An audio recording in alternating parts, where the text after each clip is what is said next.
What is going on, guys? It's Bucky and welcome to your ninth Premiere Pro tutorial. And in this tutorial I'm going to be going over one of the most important panels and probably the last main panel tutorial I'm going to do, and that's the tools panel.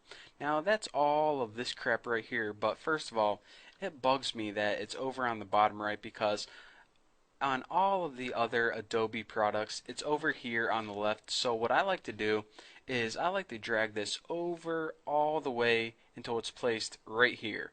And again, this is just wasted space, so I'm going to drag it just like this.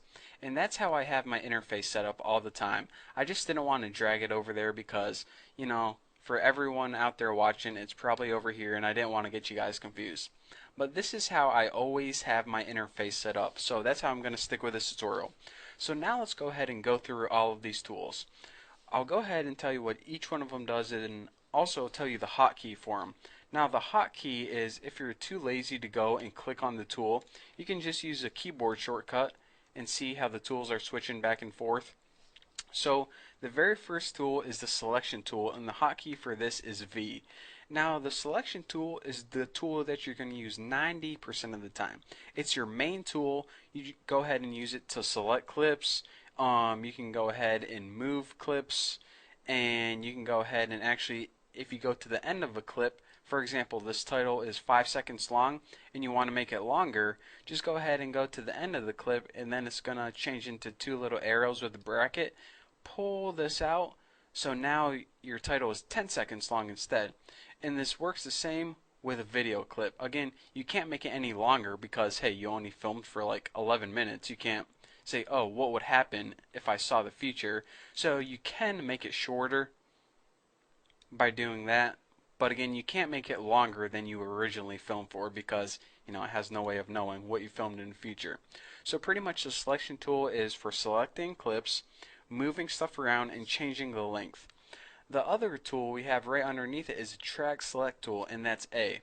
Now let me go ahead and show you guys an example of when this would be handy. Whenever you have multiple things on the same track, you can select them individually by using the selection tool, or if you want to select them all at once, you can go ahead and hit the track select tool, and now once you select it, it selects the entire track. So for example, if you had a title, a video, and an ending title, you can just go ahead and hit this real quick, and it's going to select everything on video 1 and also audio 1 since they're linked together. Now a ripple edit tool, and the hotkey for this is B. What this does is here, let me go ahead and demonstrate this. So now we have a title that's about 10 seconds long, and I know you don't know how to cut, but now we have a video that's 10 seconds long. So if we put them side by side, just like this, using the selection tool, we see that, alright, this is 10 seconds long, this is 10 seconds long. Basically, our entire movie is 20 seconds long. So what the ripple edit tool is going to do is if we go ahead and select it or hit B, it's going to change a length of a clip, but the other clips on the track adjust accordingly. So pretty much they don't change any other clips in any other way. So in order to use this, say you wanted to change the length of this title from 10 seconds down to 5 seconds. So go ahead and put your current time indicator at 5 seconds, and now slide this right to 5 seconds, and now check it out. Your title is now 5 seconds long, but the rest of your movie, it doesn't change. So it pretty much changes the duration of one clip or one image, but it leaves everything else the same. However, this next tool under it, the rolling edit tool, is a little bit different. It pretty much does the exact opposite of the ripple edit tool. It keeps the total length of your entire movie, but it changes both of these durations. For example, whenever we slid this, it didn't change this one at all? Well, check it out now. Now whenever we slide this, for instance, we want to make this title 15 seconds long, it's going to go ahead and bump that video so it shortens this. So pretty much here's what I'm saying. Whenever you use the ripple edit tool, it doesn't mess with the other clips at all. It doesn't alter 36. Whenever you're using the rolling, it does change the clips. It does alter other clips. So again, I really don't like to use those tools because I really just like to do it with the selection tool and I really only use the selection tool and the cut tool, to be honest, because everything else is kind of advanced and it's really easy to see whenever you use these two basic tools. So anyways, aside from that, I can go ahead and talk about another tool now, and that's the rate stretch tool, and that's this thing right here. What the rate stretch tool does is it pretty much takes a clip, and let me go ahead and hide this temporarily so we're only looking at video 1. It takes a clip and it pretty much changes the, I want to say, changes the speed of it.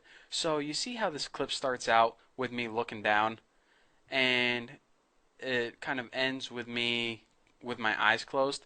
Well, that total length of time that that takes to happen is 10 seconds. However, with the rate stretch tool, we can do it in 20 seconds, and now that entire motion is going to go twice as slow. So it's pretty much, if we play it now, everything's going to be in slow motion, and I'm like talking like this. However, if we take that entire clip and make it only half the time, now everything is going to be super speed. I'm going to be talking like this like a regular fast forward. So that's what that does. It pretty much, unlike, just the selection tool, whenever you're taking a piece off the end, or, you want to start at a different time, it slows the clip down or speeds the clip up. Now, the last tool I want to talk to you guys about, well, not the last tool, but the last really important one, is the razor tool. It's probably my second most used tool after the selection tool. What it pretty much does is it takes a clip and it splits it in two. So, for example, I want to take this clip and I want to add a title in between. So I would go ahead and get rid of my title first, and I would split this in two with a razor tool, and with a selection tool, I would move it apart, add my title in between, and now move it back together. So pretty much the movie stops, and then you can see the title, and it picks up right where it leaves off. So that's what the razor tool does, and since the hotkey is C, I call it the cut tool, but it really isn't called the cut tool, but if I call it that, don't hate.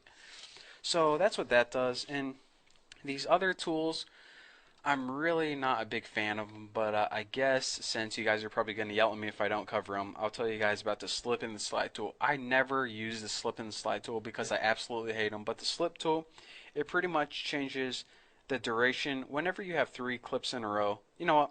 I changed my mind. I'm not even going to talk about them because they're really advanced kind of technique for editing, and we're just here to cover the basics. But whenever you have 3 clips in a row, then these things do some really weird things. Now the pen tool, let's just go ahead and skip down to this.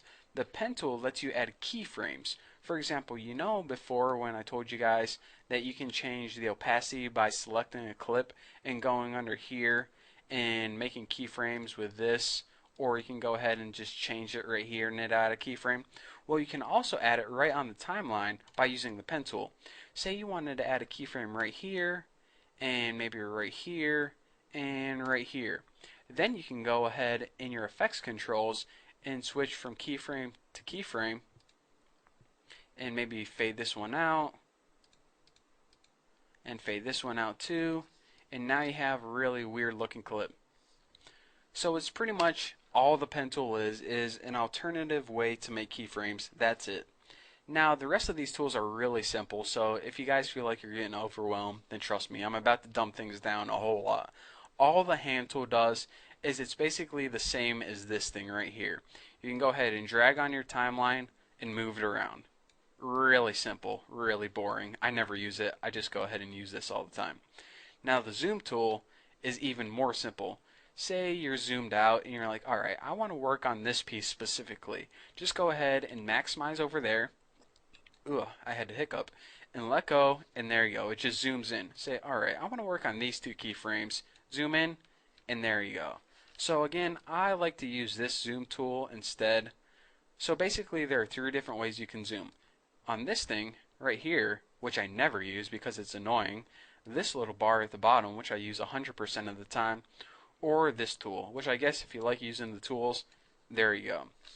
So that's basically all I have to cover on the tools. Again, slip and slide are really some weird editing techniques, and you're never really going to use them unless you're like making a full motion picture movie. But for now, we're just covering the basics, so don't really worry about that. So thank you guys for watching this tutorial, and in the next tutorial, I'm probably just going to go over the rest of these panels real quick because yes, they're useful, but we really don't need to concentrate on them as much as to go over every single thing like we did with the effects controls or the tools. So the rest of the panels are probably just going to take one tutorial, and then we're going to get to the really cool stuff and showing you some really cool tricks.